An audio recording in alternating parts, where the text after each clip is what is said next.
नमस्कार, दिनामी कानून में आपका स्वागत है। मैं हूं दिग्विजय मिश्रा। आज के इस वीडियो में हम आईएएस के एक क्वेश्चन की बात करेंगे जिसमें पूछा गया है कि अगर बैंक से कैश निकाल लिया जाए तो इमीडिएटली मनी सप्लाई पर क्या प्रभाव पड़ेगा। इसी क्वेश्चन पर हम चर्चा करेंगे। हमारे देश में जो मनी सप्लाई है इसको निकालने के कई तरीके हैं जिसको हम मॉनेटरी एग्रीगेट का नाम देते हैं। तो ये जो मॉनेटरी एग्रीगेट्स हैं इसमें M0, M1, M2, M3 और M4 ये 5 मेजर्स हैं मनी सप्लाई के हमारे देश में, जिनके माध्यम से हम ये जानने की कोशिश करते हैं कि इकॉनमी में मनी सप्लाई कितनी है। ये जो प्रश्न मैंने कहा है, जो पूछा गया है, इसको हम M1 के माध्यम से समझने की कोशिश करेंगे। M1 को नैरो मनी भी कहा जाता है, संकीर्ण मुद्रा भी कहा जाता है। तो M1 के माध्यम से हम समझते हैं कि अगर बैंक से पैसा निकाल लिया जाए तो मनी सप्लाई पर क्या असर पड़ता है। तो M1 जो होता है, M1 ये बराबर होता है C plus DD plus OD। सी का मतलब है करेंसी विद पब्लिक। जनता के पास कितनी मात्रा में करेंसी रखी हुई है, यानी लोग अपने पास कितनी मात्रा में करेंसी रखते हैं। यहाँ ध्यान ये रखना है कि पब्लिक में हम बैंकिंग संस्थाओं को शामिल नहीं करते। तो bank, commercial bank, reserve bank, cooperative bank, इनके पास जो कैश होता है ये सी में शामिल नहीं होता है, क्योंकि इस मेजर के लिए हम इन्हें पब्लिक में शामिल नहीं करते हैं। इसके अलावा जितने भी दूसरे संस्थाएं हैं, परिवार हैं, इंडिविजुअल हैं, उन सब लोगों के पास जो भी कैश होता है वो सी में शामिल होता है। Demand deposit with banks, DD, इसका मतलब होता है कि बैंकों के पास वह जमा जिसे जमा करने वाला अपनी इच्छा अनुसार निकाल सकता है। डिमांड डिपॉजिट ये हो गया। अदर डिपॉजिट्स, रिजर्व बैंक में जो दूसरे देश के सेंट्रल बैंक हैं या इंटरनेशनल फाइनेंशियल इंस्टीट्यूशंस हैं, ये लोग भी पैसा जमा रखते हैं। तो अदर डिपॉजिट्स में हम इनको रखते हैं। सी हो गया करेंसी विद पब्लिक, जनता के पास मुद्रा। DD हो गया डिमांड डिपॉजिट विद बैंक्स, बैंकों के पास मांग जमा। और OD हो गया अदर डिपॉजिट्स विद बैंक।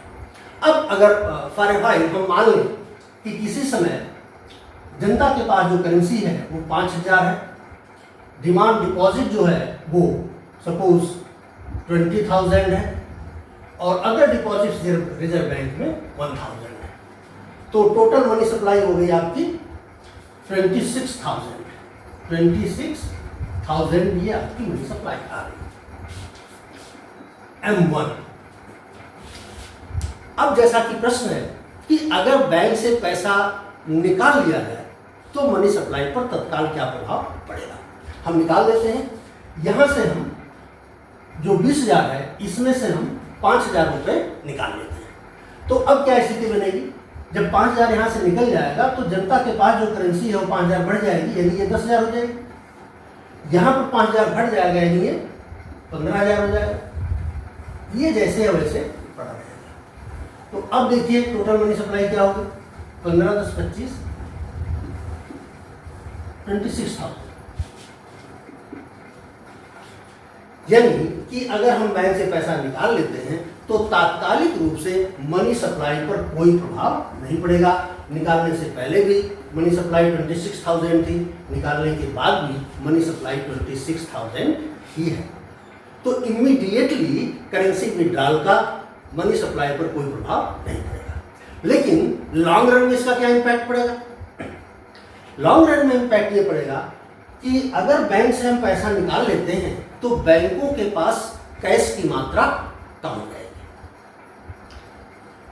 अब बैंक चूंकि जो क्रेडिट क्रिएशन करते हैं, अगर क्रेडिट क्रिएशन आप नहीं समझते हैं तो इसके लिए अलग वीडियो आप देख लीजिए कि क्रेडिट क्रिएशन का मतलब कि जो बैंक लोन देते हैं। तो बैंक जो क्रेडिट क्रिएट करता है, जब बैंक लोन देता है तो जितना लोन देता है CRR के अकॉर्डिंग उतने % कैश उसे रिजर्व बैंक में जमा करना पड़ता है। जैसे अगर CRR 10% है और बैंक ने किसी को 1,000 रुपये का लोन दिया तो 1,000 का 10% यानी 100 रुपये उसे रिजर्व बैंक के पास जमा करना पड़ता है कैश के रूप में। तो बैंक का जो क्रेडिट क्रिएशन है ये बैंकों के पास उपलब्ध कैश और CRR के ऊपर डिपेंड करता है। प्रेजेंट केस में अगर हम CRR को मान लें कि इसमें कोई परिवर्तन नहीं किया गया, लेकिन अगर लोगों ने बैंक से कैश निकाल लिया तो बैंक की फर्दर लोन देने की कैपेसिटी कम हो जाएगी, क्रेडिट क्रिएशन की क्षमता उसकी घट जाएगी, परिणाम होगा कि मनी सप्लाई कम हो जाएगी। अगर लॉन्ग रन में हम बात करें, जिसे आप कल्पना करें वो उस स्थिति की कि लोग कोई भी पैसा बैंक में जमा नहीं कर रहे हैं, ऐसे में डिमांड डिपॉजिट जीरो हो जाएगा। तो क्रेडिट क्रिएशन चूंकि मल्टीपल टाइम्स होता है, आप बैंक में 1,000 रुपया जमा करिए, अगर CRR 10% है तो वो बैंक 1,000 रुपये से 10,000 रुपये की मनी क्रिएट कर देगा।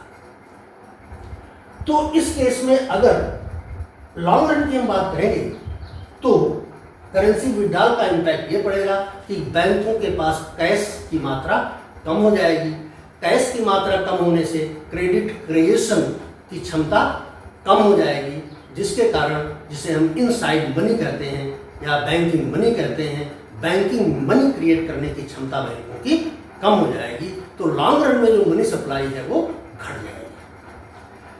टेक्निकली अगर इसको हम कहें कि अगर लोग इस तरह से करेंसी विड्रॉ करते हैं तो इकोनॉमी में जो करेंसी डिपॉजिट रेशियो है ये बढ़ जाता है, और करेंसी डिपॉजिट रेशियो बढ़ने के कारण मनी मल्टीप्लायर और क्रेडिट मल्टीप्लायर दोनों में गिरावट आ जाती है। तो दीर्घकाल में इसका असर ये पड़ेगा कि मनी सप्लाई इकोनॉमी में कम हो जाएगी, लेकिन शॉर्ट टर्म में मनी सप्लाई पर इसका कोई प्रभाव नहीं पड़ेगा अगर करेंसी विड्रॉ की जाती है।